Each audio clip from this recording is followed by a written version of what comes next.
Welcome to the capital city of Thailand. मुझे मिशु को नींद भी आ गई।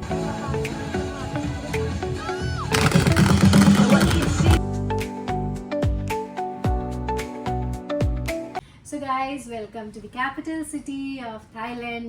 That is Bangkok.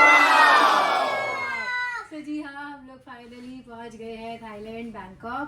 और आपने पुरानी वीडियो में देखा होगा मेरी कि हम लोगों ने ट्रैवल किया दिल्ली से बैंकॉक। तो यहाँ का जो एयरपोर्ट है दैट इज़ सुवर्ण भूमि इंटरनेशनल एयरपोर्ट। तो वहाँ पे हमारा अराइवल हुआ और उसके बाद हम लोग टैक्सी करके ग्रैब ऐप जो यहाँ पे चलती है वो करके हम लोग आ गए थे अपने होटल। और काफ़ी टाइम से ना इस ट्रिप का मतलब इस ट्रिप का हमें बहुत टाइम से इंतज़ार था हम लोगों की। मतलब 6-7 महीने से प्लानिंग चल रही थी, ट्रिप पे जाएंगे। बहुत सारी डेस्टिनेशंस भी आई थी कि हम लोग यहाँ जाएं वहाँ जाएं, but then finally we decided कि हम लोग थाईलैंड आते हैं। डिले हो रहा था बहुत टाइम से ना, डिले भी हो रहा था। पहले मेरा पासपोर्ट का रिन्यूअल हुआ था, मतलब पहले था मेरा पासपोर्ट तो रिन्यूअल था उसका, फिर पहले उसमें कुछ दिक्कत आ गई, फिर मतलब करके ना कुछ भी ऐसी दिक्कतें आ गई थी। बट तो मेरे को ऐसा लग रहा था यार कि अभी से इतनी सारी प्रॉब्लम्स आ रही हैं तो पता नहीं बाद में जा पाएंगे कि नहीं जा पाएंगे। बट चलो था हमारी किस्मत में आना, तो हम लोग आ गए थाईलैंड। और एज अ फैमिली यस, ये हमारी पहली इंटरनेशनल ट्रिप है। तो कैसा लग रहा है? अच्छा तुम्हें कैसा लग रहा है? अच्छा तो मैं सच बताऊं तो अभी तक जैसे हम लोग एयरपोर्ट से यहाँ आए ना, मुझे ऐसी फीलिंग आ रही थी कि मैं इंडिया में ही घूम रही हूँ, क्योंकि वो जो दिल्ली एनसीआर की सड़कें हैं ना बिल्कुल वैसी लग रही थी। लेकिन हाँ, अभी शाम को कैसा माहौल होता है, कभी हम जब घूमने जाएंगे कहीं पे, वहाँ पे कैसा रहता है तो वहाँ पे जाके पता चलेगा। और जो हमारा इमिग्रेशन प्रोसेस था ना वो काफ़ी स्मूथ था ना। मुझे ऐसा लगता है कि हम एज अ फैमिली ट्रैवल कर रहे थे तो इसलिए हमें वो एडवांटेज मिला। क्योंकि यहाँ आने से पहले ना हम लोगों ने काफ़ी रिसर्च करी थी, वीडियोस देखी थी। जो इमिग्रेशन रूल्स होते हैं ना यहाँ के, कि जब आप कभी भी थाईलैंड आ रहे हो तो आपके पास रिटर्न टिकट होनी चाहिए, वापस जाने की टिकट, होटल बुकिंग होनी चाहिए। और आपके पास पर पर्सन यहाँ की रिक्वायरमेंट है कि आपके पास पर पर्सन 20,000 थाई बात कैश में होना चाहिए। तो थाई बात यहाँ की करेंसी है, वो होना चाहिए पर पर्सन। तो एज अ फैमिली अगर आप आ रहे हो तो 40,000 यू नीड। तो एक ये था। हाँ, तो हम लोगों ने, हम पे था ये सब, मतलब हमने सारी रिक्वायरमेंट्स फुलफिल करी हुई थी ताकि हमें डिपोर्ट ना कर दें वापस इंडिया। लेकिन उन्होंने हमसे इतना सब कुछ नहीं मांगा, उन्होंने खाली हमारा पासपोर्ट देखा इमिग्रेशन काउंटर पे। और पासपोर्ट के अलावा उन्होंने हमसे क्या देखा था, वो रिटर्न टिकट और होटल का नहीं देखा। हाँ, रिटर्न टिकट और पासपोर्ट चेक किया खाली। वो होटल की बुकिंग भी नहीं देखी, इवन कैश तक नहीं देखा। अब हो सकता है हम लोग एज अ फैमिली ट्रैवल कर रहे थे इसलिए नहीं देखा। नहीं, फैमिली को है थोड़ा प्रिविलेज। आप इनफैक्ट अगर कोई भी बाहर का और कोई कंट्री का भी है, फॉरेनर अगर कोई भी है तो उसको ये प्रिविलेज तो था कि उनके लिए स्पेशली डिफरेंट लाइन लगी हुई थी और उन्हें मतलब प्रेफरेंस दी जा रही थी कि आप अगर छोटे बेबी के साथ हो या फैमिली साथ में है तो उनको प्रिविलेज इस चीज का तो था कि आप सेपरेट लाइन में लगो बजाय उसके कि जो बैचलर्स हैं। हाँ, लेकिन हाँ ये था कि वहाँ पे ना काउंटर्स थे अलग अलग इमिग्रेशन वाले, जैसे फैमिली वालों के लिए अलग काउंटर था और बाकी जो बैचलर्स रहे होंगे एज अ फ्रेंड, मतलब फ्रेंड सर्कल कोई ट्रैवल कर रहा होगा उनका अलग काउंटर था। तो हम लोग family as a family travel कर रहे थे, हमारे अलावा और भी फैमिलीज थे जो एज अ फैमिली ट्रैवल कर रहे थे, तो काफ़ी स्मूथ प्रोसेस हो गया। बट मैं तो ये सजेस्ट करूँगी अगर आप आ रहे हो ना, आप ये सारी रिक्वायरमेंट्स फुलफिल करना, चाहे वो आपसे मांगे या ना मांगे, क्योंकि कब किसी का दिमाग किसी इमिग्रेशन ऑफिसर का दिमाग फिर गया, वो पूछ लेगा तो फिर उसमें फिर दिक्कत है। वो हर जगह हो सकता है, मतलब ये जैसे आप कहीं दिल्ली जाओगे या तो वो वहाँ भी हो सकता है, मतलब जिस दिन आपका मतलब खराब दिन है या कुछ है तो उस चक्कर में आप कर सकते हो कि आप सारी तैयारी करके उनको बोलने का मौका ही मत दो जो चीज मांग रहे हैं। इनफैक्ट जो चीज है मेंशन्ड चीजें, जैसे कैरी इतना कैश करना है और जो भी है वो सब आप इजीली ले जा सकते हो अपने साथ। और मेरा मेन मोटिव ये इन्फॉर्मेशन शेयर करने का ये है, मेन मोटिव कि जो भी ट्रैवल कर रहे हैं ना, मतलब इंडिया से या किसी भी कंट्री से यहाँ बैंकॉक थाईलैंड, वो मतलब उनको इस वीडियो से हेल्प मिले। क्योंकि गाइज मैं सच बताऊँ, मैं इतना कंफ्यूज हुई थी, मैंने इतनी सारी वीडियोस देखी थी, मुझे समझ नहीं आ रहा था कि क्या करें। तो बस यही एक है कि उनको इन्फॉर्मेशन मिले लोगों को कि what exactly you need to carry with you for to enter Thailand. तो गाइस हमारी जो फ्लाइट थी वो वैसे तो 4.5 घंटे की थी, लेकिन हम लोग 3.5 घंटे में ही लैंड हो गए थे। जो मतलब टाइम ड्यूरेशन था ना, ऑनलाइन देखा था हमने, उस पर 4.5 घंटा लिखा था, बट 3.5 घंटे में हम लोगों ने यहाँ लैंड कर दिया। और थाईलैंड जो है इंडिया से 1.5 घंटा आगे है, तो अभी यहाँ पे आई थिंक 2-2:30 ऐसे कुछ बज रहा है। हम 2 बजे के आसपास पहुँचे, तो 2:30 से ऊपर थोड़ा हो गया होगा टाइम। बस अभी हम पहुँचे हैं, अभी थोड़ा फ्रेशन अप होंगे, उसके बाद हमारा फिर देखते हैं शाम को क्या प्लान बनता है। थोड़ा रेस्ट करके जाएंगे बाहर, तो लेट्स सी कैसा क्या प्लान बनता है। तो गाइज मैंने सोचा कि मैं आपको ना अपना रूम भी दिखा देती हूँ, एक छोटा सा रूम टूर, क्योंकि बहुत क्यूट सा रूम है। तो ये दरवाज़ा है, यहाँ से हम लोग एंटर हुए थे। हाँ वो बाहर जगह दिखा देंगे, कोई नहीं। और ये कबर्ड है यहाँ पे, तो हाँ यहाँ पे इनका लॉकर रखा है। यहाँ पे दोनों ने बाथरोब दे रखे हैं, आयरन करने के लिए भी है, जिसको अपने कपड़ों पे प्रेस करनी होगी। ये टेबल भी दे रखा है, साथ में स्लीपर्स हैं। यहाँ पे ये ड्रॉर्स दे रखे हैं, हैंगर्स हैं। ये वॉशरूम है यहाँ का, काफ़ी साफ़ सफाई तो है अभी, ठीक है। ये वॉशरूम है। इसके अलावा दिस इज़ द रूम। ये हम लोग यहाँ से एंटर हुए थे ना, तो यहाँ पे अभी हमने अपने बैग रखे हुए हैं।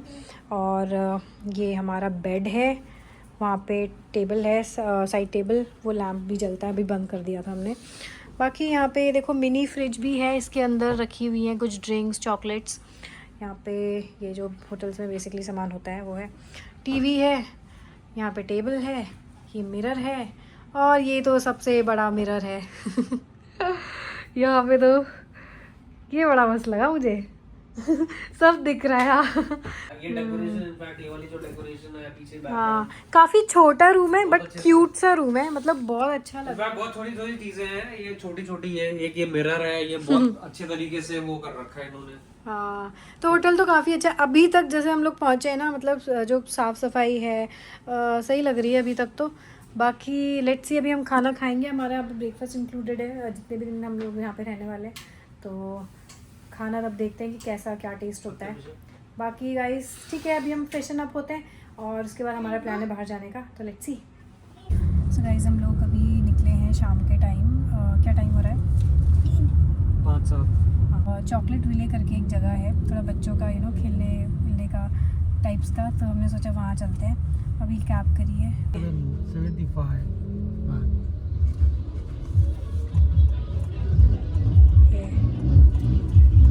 हम लोग पहुँच गए हैं चॉकलेट विले। और भगवान जी, यहाँ पहुँचते पहुँचते 1 घंटा लग गया मुझे और मिशू को, तो नींद भी आ गई एक झपकी तो ले ली मैंने, मिशू भी थोड़ा सो गई थी। और ये देखो बाहर से कुछ ऐसा लग रहा है, अंदर से मज़ा आएगा और देखने में, है ना मिशू? तो हमारे होटल से चॉकलेट विले का डिस्टेंस वाज अप्रॉक्स 40-45 मिनट्स, लेकिन कंसिडरिंग द बैंकॉक ट्रैफिक हमें कम से कम 1 घंटा तो यहाँ पे पहुँचते पहुँचते लग ही गया। लेकिन वो जो 1 घंटे का वेट था ना, वो भी हमें यहाँ पहुँच के वर्थ ही लगा। नाम से लगता है कि एक चॉकलेट फैक्ट्री होगा, बट एक्चुअली ये एक beautiful open air theme restaurant है जो पूरा यूरोपियन विलेज स्टाइल में बना हुआ है। यहाँ पे colourful houses, wind mills, light house और क्यूट लिटिल स्ट्रीट्स, हर कॉर्नर इतना प्रिटी है कि आप बस फोटोज ही लेते रह जाओगे। It literally feels like a fairy tale place, specially if you love aesthetic spots and photography. हमने यहाँ पे वॉक किया, एक्सप्लोर किया, and trust me every spot is beautiful. और सबसे बेस्ट टाइम यहाँ आने का है सनसेट का टाइम। हम भी सनसेट के टाइम पर ही पहुँचे थे, क्योंकि यहाँ जैसे ही लाइट्स ऑन होती हैं पूरा प्लेस एकदम मैजिकल लगने लगता है। And it's not just about food, it's more about the experience, vibe and those beautiful moments you capture here. यहाँ पे ऐसे टेडी बियर शोज़ भी हो रहे थे। अगर आपके साथ बच्चे हैं, आई रिकमेंड, बच्चे ही नहीं बल्कि अगर आपके साथ पूरी फैमिली है, तो फैमिली के साथ या फ्रेंड्स के साथ या कपल ट्रिप हो, ये प्लेस सबके लिए परफेक्ट है। If you are coming to Bangkok, this place should definitely be on your list. Worth it experience 100%। Thailand का एक फेमस फेस्टिवल है, festival of water, which is known as Songkran. तो यहाँ पे उस फेस्टिवल की भी हमें थोड़ी बहुत झलकियाँ देखने को मिली, क्योंकि यहाँ पे सब बच्चे पानी से खेल रहे थे। तो it's kind of a Holi, but India में होली कलर्स की होती है। बस डिफरेंस यही था कि वहाँ पे लोग वाटर का फेस्टिवल मनाते हैं एक दूसरे पे।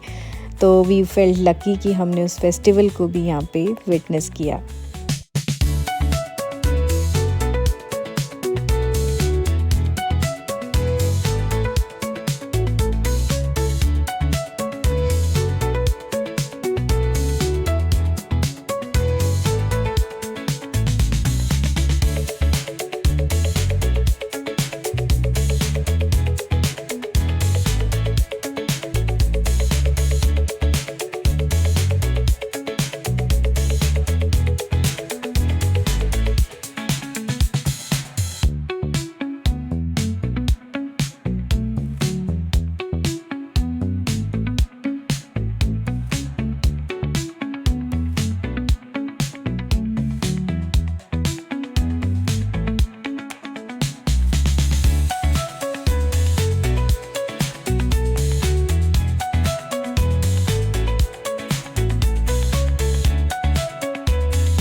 गए हैं चॉकलेट विले और अभी हम आए हैं इंडियन रेस्टोरेंट में, जो कि अमृतसर था ना, कुछ पंजाबी ऐसे कुछ, लेकिन लग नहीं रहा हम थाईलैंड में बैठे होंगे, ऐसा लग रहा है कि हम इंडिया में ही खा रहे होंगे किसी पंजाबी ढाबे में। ये वाला है Amritsar, Amritsar the Maharaja of Indian cuisine. Yes. और इनके काफ़ी है ये, सुकुमविट 1, सुकुमविट 2, इनके सारी ब्रांचेस। अच्छा, यहाँ पे ब्रांचेस हैं इनकी। सो गाइस, हम लोग आ गए डिनर करके अपने होटल रूम में वापस, और खाना बहुत अच्छा था, मतलब लगा नहीं था कि अच्छा टेस्ट आएगा थाईलैंड में रह के, मतलब जो इंडियन खाना होता है अपना उसका, बट अच्छा टेस्ट था। लेकिन पैसे भी बहुत ही उतने ही अच्छे थे जितना अच्छा खाना था। कितना हमारा आया बिल, अराउंड 1200 समथिंग, जिसमें कि हमने कढ़ाई पनीर मंगाई थी और 5, 6, 7 रोटियां मंगाई थी, और मिशू के लिए एक खिचड़ी मंगाई थी, वो उसने खाई नहीं ठीक से तो उस हिसाब से जो थाई बात में है ना 1200 कुछ का बिल आया, which is in Indian rupees I think something around 3000 something, हाँ 3500 के आसपास, तो इतने का बिल आया। तो और उसके बाद हम घर आ गए वापस हम लोग ना यहाँ पे 7-Eleven स्टोर है, वहाँ भी गए थे ऐसे जस्ट देखने की क्या मिलता है क्या नहीं मिलता। तो 7-Eleven यहाँ पे आपको हर मतलब स्ट्रीट पे मिलेगी, हर 5 मिनट की वॉकिंग डिस्टेंस पे आपको 7-Eleven देखने को मिलेगा। Most of the south east Asian countries में 7-Eleven या कन्वीनियंस स्टोर आप जिसको बोल सकते हो वो बहुत कॉमन होता है। तो वहाँ गए थे हम लोग और बस फिर वापस आए अभी, और आज बहुत ज़्यादा थक गए। तो आपने भी देखा होगा हम लोग गए थे चॉकलेट विले, तो वहाँ पे ना बहुत ज़्यादा अच्छा था, मतलब एक theme park adventure kind of बच्चों के लिए बनाया हुआ एंटरटेनमेंट, बच्चे या बड़े भी बहुत एंजॉय कर रहे थे वहाँ।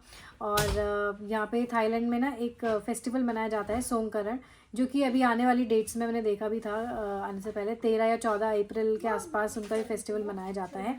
तो it's kind of Holi types, जैसे हम लोग इंडियन लोग होली मनाते हैं, वैसे इन लोगों का ये फेस्टिवल ऑफ वाटर है, जिसमें कि ये पानी की होली पानी से खेलते हैं मतलब फेस्टिवल। तो उसका भी सेलिब्रेशन वहाँ पे शुरू हो चुका था, बच्चे खेल रहे थे, तो मिशू को तो काफ़ी मज़ा आया। और वहाँ पे हम लोगों का ना जो टिकट प्राइस था वो 150 थाई बात ईच था। मिशू का फ्री था क्योंकि वो बच्ची है, तो बच्चों के लिए फ्री था, अडल्ट के लिए 150 थाई बात था पर पर्सन। तो काफ़ी अच्छा लगा वहाँ पे। बस उसके बाद ऐसा रहा आज का दिन, और कल भी हम लोग जाएंगे, कुछ और जगह प्लान करी हुई हमने चीज़ें, तो आपको ज़रूर दिखाएंगे। तो आशा करती हूँ आपको व्लॉग अच्छा लगा होगा, जल्दी मिलूंगा आपसे नेक्स्ट व्लॉग में। So till then guys, take care, bye.